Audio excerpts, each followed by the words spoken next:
دوستو اللہ نے اپنے کاموں کے لیے بہت سے فرشتوں کو پیدا فرمایا، لیکن اللہ کے 4 فرشتے بہت معروف ہیں، جن میں حضرت جبرائیل علیہ السلام، حضرت میکائیل علیہ السلام، حضرت اسرافیل علیہ السلام اور حضرت اسرائیل علیہ السلام ہیں۔ دوستو اللہ نے اپنے جس خاص فرشتے کو روح قبض کرنے پر معمور فرمایا ہے، ان کا نام حضرت اسرائیل علیہ السلام ہے۔ دوستو اللہ نے بے شمار فرشتوں کو پیدا فرمایا، لیکن روح قبض کرنے کے لیے صرف حضرت اسرائیل علیہ السلام کا انتخاب کیوں کیا گیا؟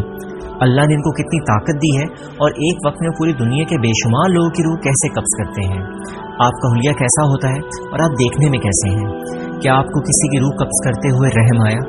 کیا کبھی ایسا ہوا کہ آپ کو کسی کی روح قبض کرنے سے پہلے؟ دوستو ابو ہریرہ رضی اللہ تعالیٰ عنہ سے روایت ہے، آپ فرماتے ہیں کہ جب اللہ نے آدم کی تخلیق کا ارادہ کر لیا تو حضرت جبرائیل علیہ السلام کو بھیجا کہ زمین سے مٹی لے آئیں۔ آپ جب مٹی لینے زمین پر اترے تو زمین نے کہا، میں تجھے واسطہ دیتی ہوں جس نے تجھے حکم دے کے بھیجا ہے، مجھ سے کوئی ایسی چیز نہ لینا جو کل کو آگ کا حصہ بن سکے۔ آپ نے اس کی بات مان لی اور مٹی نہ لی۔ جب واپس پہنچے تو اللہ نے پوچھا، تو نے میرا حکم کیوں نہ مانا؟ حضرت جبرائیل علیہ السلام نے عرض کیا، اے اللہ، زمین نے تیرا واسطہ دیا تھا، میں اس کو رد نہ کر سکا۔ اللہ نے اپنے دوسرے فرشتے کو بھیجا، اس نے بھی یہی کہا، حتیٰ کہ تمام فرشتوں کو بھیجا گیا۔ آخر اللہ نے ملک الموت حضرت اسرائیل علیہ السلام کو بھیجا تو زمین نے یہی جواب دیا۔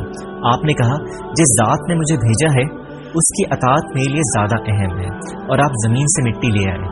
اس کے بعد اللہ نے تمام انسانوں کی روح قبض کرنے کی ذمہ داری بھی آپ کو سونپ دی۔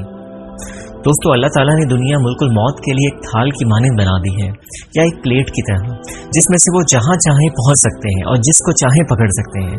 اس لیے وہ دنیا میں ایک ہی وقت کے اندر ہر جگہ موجود ہوتے ہیں۔ دوستو حضرت عبداللہ بن عباس رضی اللہ تعالیٰ عنہ فرماتے ہیں، جب حضرت اسرائیل علیہ السلام حضرت ابراہیم علیہ السلام کے پاس اللہ کا پیغام لے کر حاضر ہوئے تو سفید لباس میں انسان کے روپ میں حاضر ہوئے۔ حضرت ابراہیم علیہ السلام نے پوچھا، تم کون ہو؟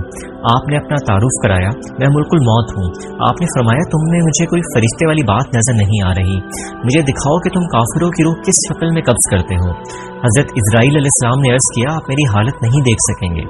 حضرت ابراہیم نے فرمایا، میں دیکھنے کی سخت رکھتا ہوں۔ حضرت اسرائیل علیہ السلام نے کہا، آپ اپنا رخ پھیر لیں۔ جب آپ نے پلٹ کر ملک الموت کی طرف دیکھا تو وہ سیاہ رنگ کے آدمی کی شکل میں تھے، ان کا سر آسمان تک پہنچ رہا تھا اور منہ سے آگ کے شعلے نکل رہے تھے۔ ان کے جسم کا ہر ایک بال ایک ایسے انسان کی صورت میں تھا جس کے منہ اور کانوں سے آگ کے شعلے نکل رہے تھے۔ یہ دیکھ کر آپ پر غشی طاری ہو گئی۔ جب ملک الموت اپنی پہلی صورت میں واپس آئے تو آپ نے فرمایا، اے ملک الموت، اگر کافر کو موت کی تکلیف نہ بھی ہو تو آپ کی صورت کافی ہے تکلیف دینے کے لیے۔ اب آپ مجھے بتائیں کہ مومن بندے کی روح کس شکل میں قبض کی جاتی ہے؟ حضرت اسرائیل علیہ السلام نے فرمایا، آپ رخ پھیر لیں۔ پھر جب پلٹ کر دیکھا تو آپ ایک انتہائی خوبصورت نورانی نوجوان کے روپ میں تھے۔ آپ نے کہا، اگر مومن کو موت کی کوئی تکلیف ہو تو اس کی آنکھوں کی ٹھنڈک کے لیے صورت کافی ہے۔ روایت کے مطابق حضرت اسرائیل علیہ السلام سے اللہ سبحانہ و تعالیٰ نے سوال کیا، اے اسرائیل، کیا آپ کو کبھی کسی کی روح قبض کرتے ہوئے تکلیف ہوئی؟ حضرت اسرائیل علیہ السلام نے جواب دیا کہ 2 ایسے لوگ ہیں جن کی روح قبض کرتے وقت مجھے بہت تکلیف ہوئی، لیکن آپ کا حکم تھا، اس لیے انکار کی کوئی گنجائش نہیں تھی۔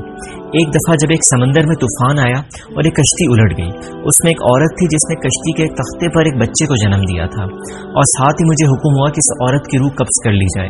مجھے اس معصوم بچے پہ بہت ترس آیا۔ دوسرا ایک ایسا شخص تھا جس نے سالوں کی محنت سے ایک شہر تعمیر کیا جس میں دنیا کی ہر نعمت موجود تھی، اور جب وہ مکمل ہوا اور وہ اس کو دیکھنے کے لیے شہر کے دروازے پر پہنچا اور ابھی اپنی سواری سے اترنے بھی نہیں پایا تھا کہ مجھے حکم ہوا کہ اس کی روح قبض کر لی جائے۔ مجھے اس وقت بہت دکھ ہوا کہ اگر اس کو کچھ دیر مہلت مل جاتی تو وہ اپنا بنایا ہوا شہر دیکھ لیتا۔ دوستو اللہ فرماتے ہیں، اے اسرائیل، تمہیں دونوں دفعہ ایک ہی انسان پر رحم آیا، وہ معصوم بچہ جس کی ماں کی روح قبض کی، اس کی ہم نے پرورش کی، اس کو ہر طرح سے مال و دولت اور نعمت سے نوازا، لیکن وہ نافرمان اور ناشکرا تھا، اس نے شرک کیا اور خدا بن بیٹھا۔ جس انسان کی تم نے اس کی سواری پہ جان نکالی تھی، جو اپنی بنائی ہوئی جنت نہ دے سکا، وہ وہی معصوم بچہ تھا۔ دوستو اس سے معلوم ہوتا ہے کہ اللہ کے ہر کام میں حکمت ہوتی ہے جس سے ہم لا علم ہوتے ہیں۔ دوستو جتنے انسان آج تک گزرے ہیں اور جو آنے والے ہیں، ان میں صرف ایک شخصیت ایسی تھی جن کو یہ اعزاز حاصل ہے کہ ان کے لیے اللہ نے یہ حکم دے کر بھیجا کہ نہ تو ان کی اجازت کے بغیر ان کے گھر میں داخل ہوا جائے اور نہ ہی ان کی مرضی کے خلاف ان کی روح قبض کی جائے۔ اگر وہ اجازت نہ دیں تو واپس آ جانا۔ وہ خاص شخصیت آخر الزمان سرور کونین رحمت للعالمین حضرت محمد صلی اللہ علیہ وآلہ وسلم کی ہے۔ چنانچہ آپ کی مرضی اور اجازت کے ساتھ ملک الموت نے آپ کی